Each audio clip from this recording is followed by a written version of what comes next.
So ayan, for today's ulam, magluluto tayo ng pinangat na tilapia, sampalok, kamatis, siling haba, magic sarap, and then yung ating sibuyas at luya.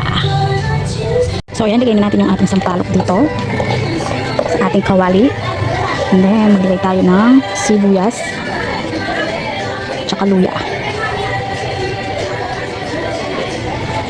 Then maglagay din tayo ng kamatis.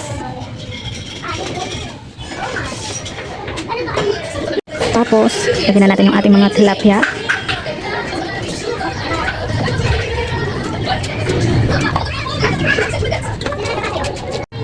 Then, yung sobrang sibuyas, saka luya, ilagay natin.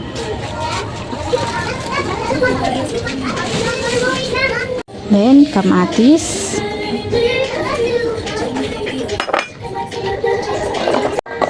Ating mga natirang sampalok. Then, lagay na natin yung ating magic sarap. Pampasarap. Next, maglalagay tayo ng asin. Iti muna.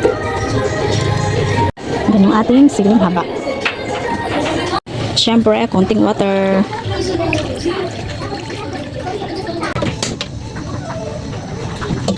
So, ayan, hintayin natin kumulo. So, ayan, kumukulo na.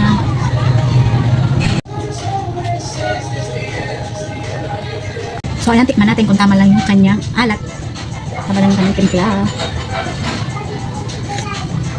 Matabang siya.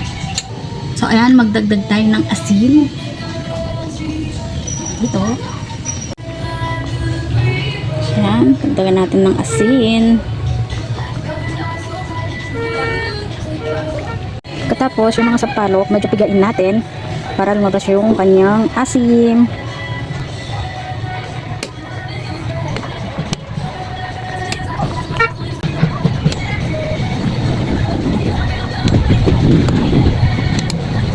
So ayan, luto ng ating pinangat na tilapia.